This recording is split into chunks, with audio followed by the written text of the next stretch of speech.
All the time. Every single one? Yeah, wars and everything. War, you know, he's been a very good partner to knock up with. Ridley Scott has always been a director with one foot in the future and the other in the timeless language of cinema. From Alien and Blade Runner to Gladiator and The Martian, his work has defined multiple genres, shaping the way audiences imagine both history and the farthest reaches of space. Known for his obsession with design, atmosphere, and the fine details that make worlds feel lived in, Scott has built a career not just on telling stories, but on creating entire realities. So when he's asked about his own favorite films, the answers carry extra weight. Fans expect him to cite sweeping epics or grandiose works of science fiction, and sometimes he does. But his choices also reveal something deeper: his influences, his personal memories, and the rare moments when he feels another filmmaker truly broke new ground. At a premiere for Alien: Romulus, Scott surprised audiences by naming a short list of 5 films he considers his most cherished. Works that range from his own Blade Runner to sci-fi landmarks, nuclear dramas, and even a glamorous Rita Hayworth classic. Let's count them down, beginning with the one film that Scott himself still calls his most personal masterpiece. Number 1. Blade Runner, 1982. When Ridley Scott is asked to name the films closest to his heart, he doesn't hesitate to include Blade Runner. At a Letterboxd interview, he placed it on his personal shortlist, calling it one of the defining achievements of his career. One of mine, Blade Runner, which has set the pace for many things. More than 40 years after its release, the film remains a lightning rod for debate, analysis, and adoration. To Scott, it is more than a movie. It is a mirror of his own life and grief. Released in 1982, Blade Runner was not an immediate success. Audiences and critics found its pacing slow and its themes dense. The box office numbers were underwhelming, especially compared to the year's other science fiction juggernaut, E.T. Yet Scott never abandoned it. He returned to the film again and again, releasing multiple cuts: the director's cut in 1992, the final cut in 2007, each time attempting to bring it closer to the vision he had intended. In his words, the film helped set the pace for many things in cinema. What makes Blade Runner so personal to Scott is the timing of its creation. He has spoken about how the film was born during one of the darkest chapters of his life, as he was grieving the death of his older brother. That sense of melancholy saturates every frame of the film, from the endless rain to the neon-drenched cityscapes.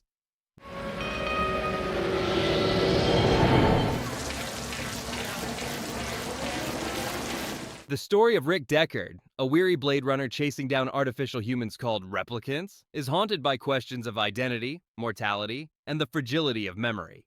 For Scott, those questions were not abstract. They were deeply personal. The film's most famous moment, Rutger Hauer's improvised Tears in Rain speech, embodies the fragility of existence. I've seen things you people wouldn't believe. When Roy Batty, the replicant leader, accepts his own mortality and spares Deckard, the scene transcends genre. It becomes a meditation on life's fleeting beauty. Scott has acknowledged that this kind of emotional core is what makes Blade Runner endure, long after its cyberpunk surface became a cultural template. Visually, the movie broke ground in ways that still influence cinema today.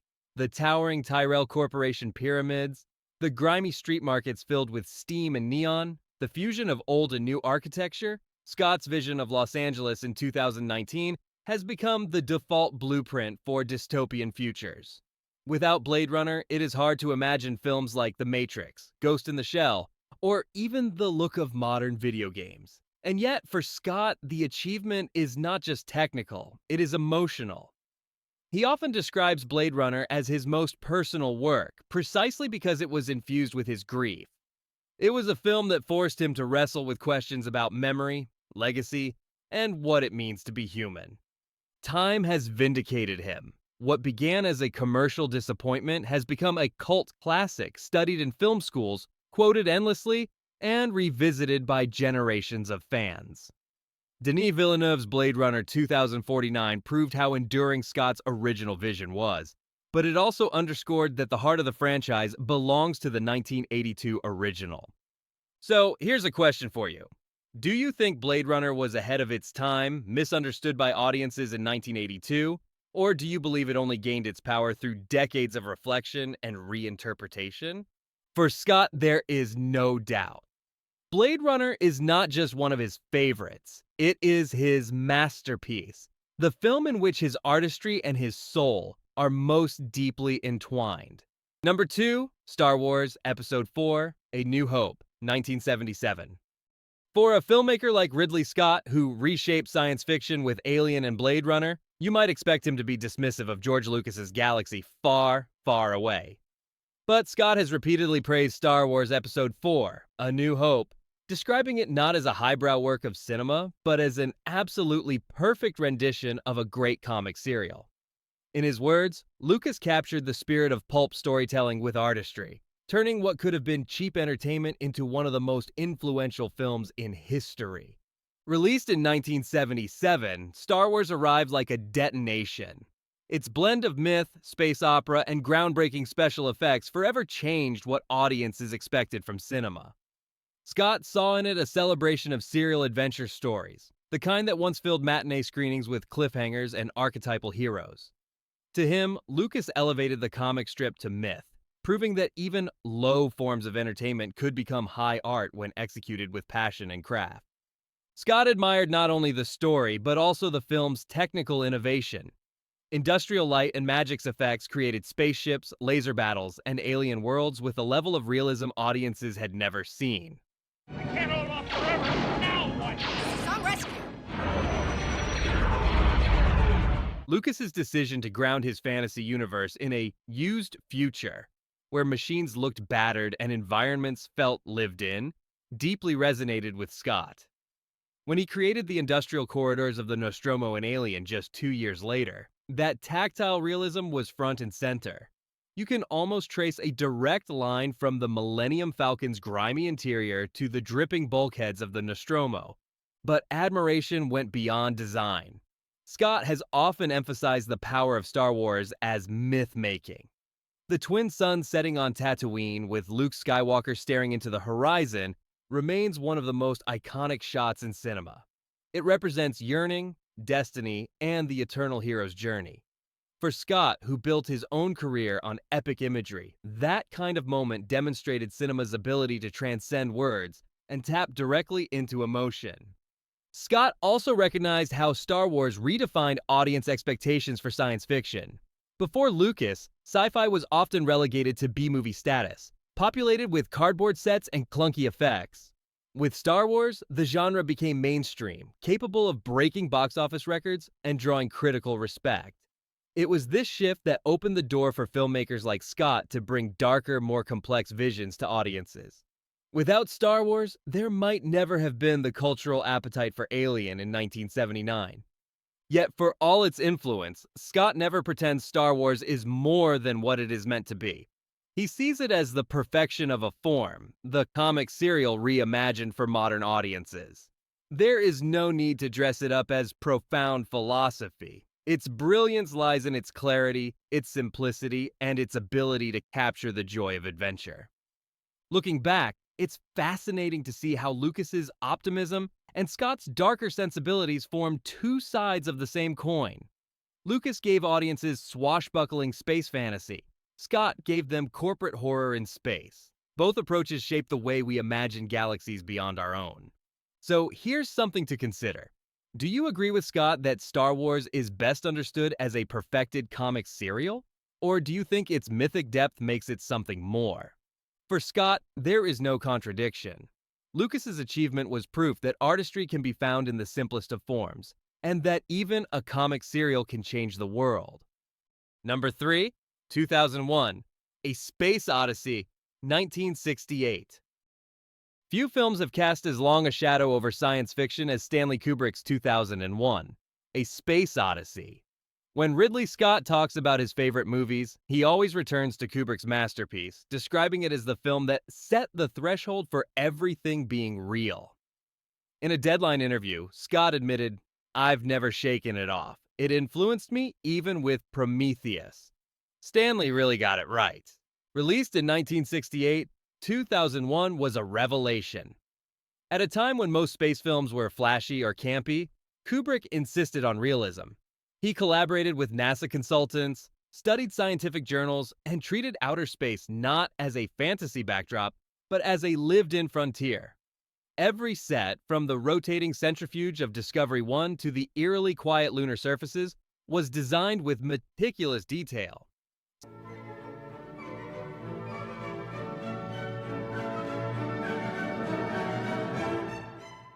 Scott, who would later become known for his obsessive focus on production design, recognized Kubrick's achievement immediately. Here was a film that didn't just tell a story, it constructed an entire reality. What struck Scott most was Kubrick's ability to blend realism with mystery.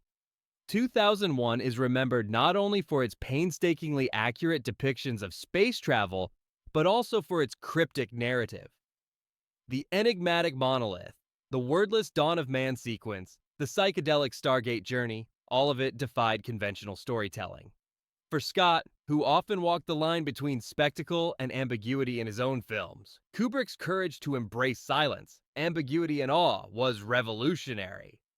One scene in particular haunted him: astronaut Dave Bowman's confrontation with HAL 9000. When Bowman demands, "Open the pod bay doors, HAL," and the computer coldly replies, "I'm sorry, Dave. I'm afraid I can't do that. Cinema changed forever." Open the pod bay doors, Hal. I'm sorry, Dave. I'm afraid I can't do that. It wasn't a monster or alien that terrified audiences. It was the calm, logical refusal of a machine. Scott, who would later explore human fragility against artificial intelligence in Blade Runner and Prometheus, clearly absorbed this lesson. Technology itself could become the most chilling antagonist. The film's influence on Scott is visible across his career. In Alien, 1979, the quiet, sterile corridors of the Nostromo echo Kubrick's clinical designs. The tension between crew and computer recalls the dread of HAL's betrayal. In Prometheus, 2012, the monumental alien structures and cosmic mysteries carry the DNA of Kubrick's monolith. Even the pacing, the long stretches of visual storytelling without dialogue, owe a debt to 2001. But Scott didn't just admire 2001 for its design, he admired it for its audacity. Kubrick was unafraid to make audiences uncomfortable, to deny them clear answers, to force them into contemplation. 2001 dared to ask the biggest questions. Who are we? Where did we come from? Where are we going? For Scott, those were not just science fiction queries. They were the very essence of storytelling. Half a century later, 2001 still stands as a benchmark that filmmakers measure themselves against. Scott has admitted that every time he embarks on a science fiction project, he hears Kubrick's ghost reminding him of the standard. No shortcuts, no cheap tricks, only the pursuit of a believable, awe-inspiring reality. So here's the question.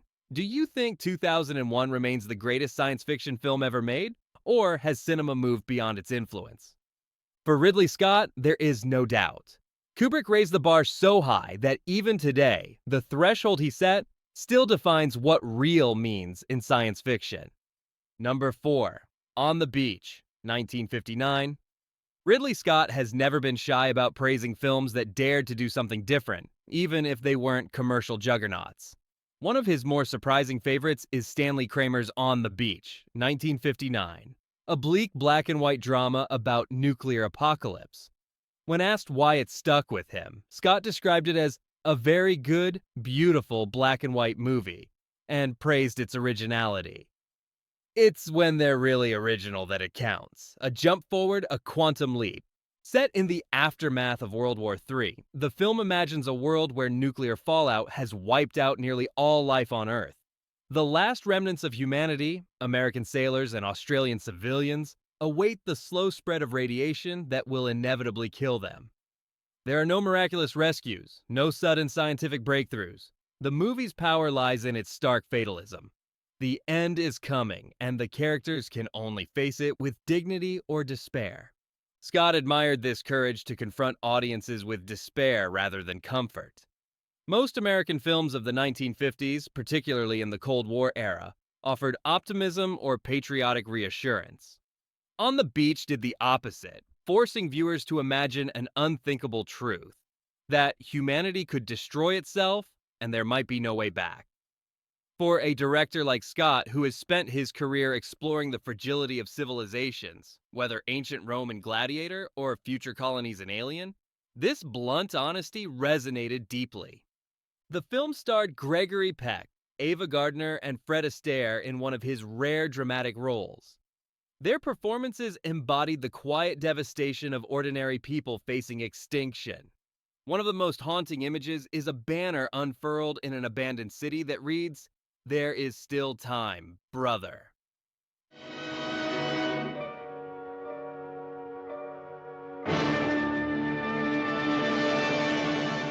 It was a plea as much to audiences as to the characters, a reminder of the stakes of nuclear proliferation.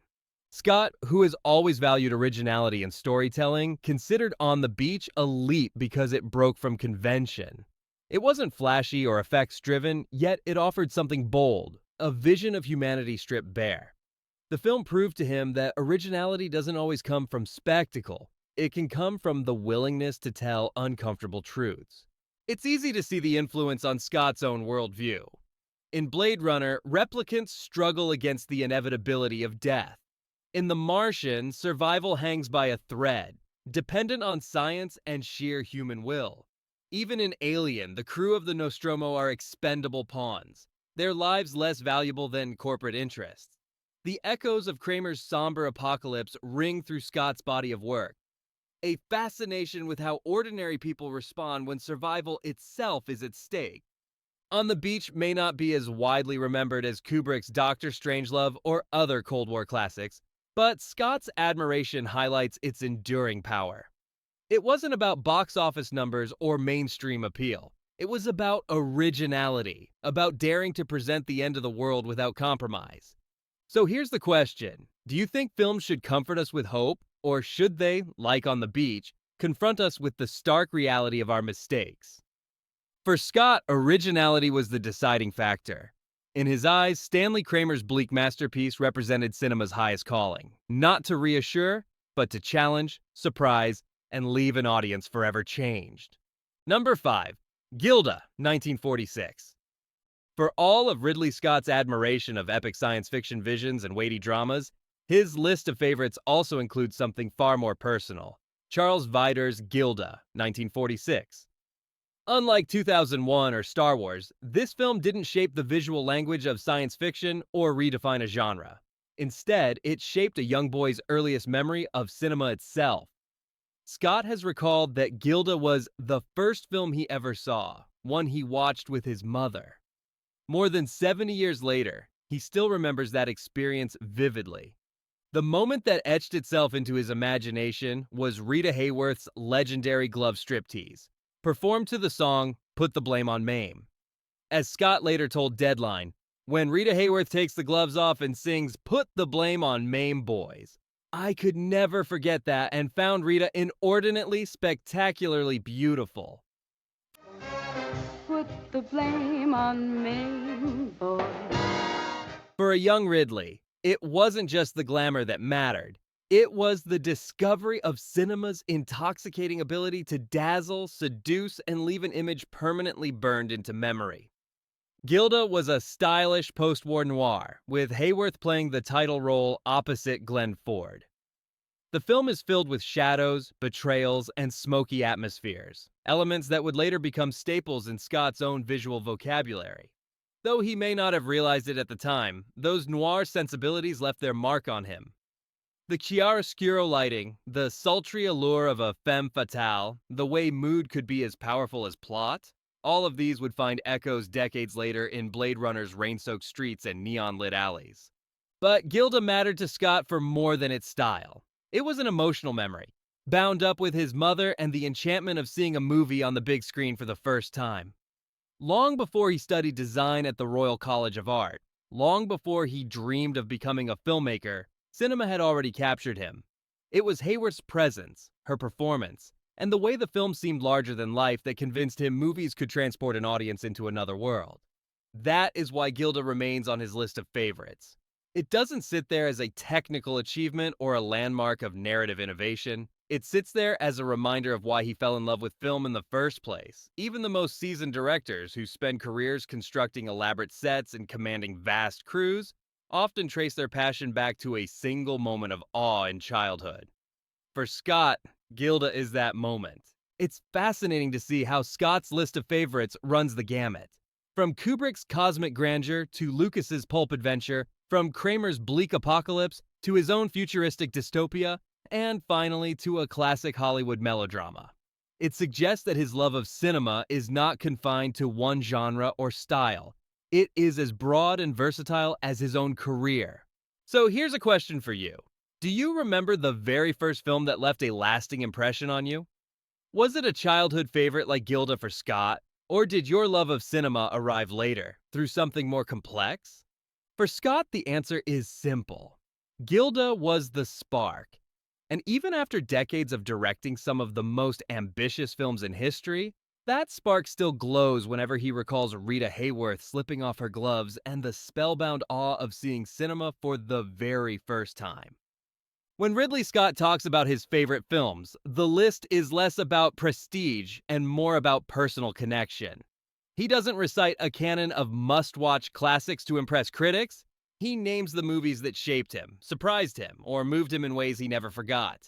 From the personal grief that bled into Blade Runner, to the awe he felt at George Lucas's Star Wars, to the design perfection of Kubrick's 2001, Scott's picks reveal an artist who has always seen cinema as both craft and inspiration. His admiration for Stanley Kramer's On the Beach shows his respect for originality and courage, for films that take risks and challenge audiences rather than playing it safe.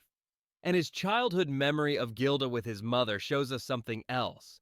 That beneath all the grand epics and futuristic worlds, Ridley Scott's love of film began in something simple and human. The enchantment of a screen, a star, and a memory he could never shake. What unites these choices is their ability to transport. Whether it's a neon cityscape, a galaxy of heroes and villains, a silent monolith on the moon, or Rita Hayworth singing in black and white, these films prove to Scott that cinema is at its best when it lingers in the imagination long after the credits roll. So now it's your turn. Which of Ridley Scott's favorite films surprised you the most? Do you share his belief that Star Wars perfected the comic serial? Or do you find yourself more drawn to the artistry of Gilda or the stark originality of On the Beach? Let us know your thoughts in the comments, and don't forget to subscribe for more explorations into the legends of cinema.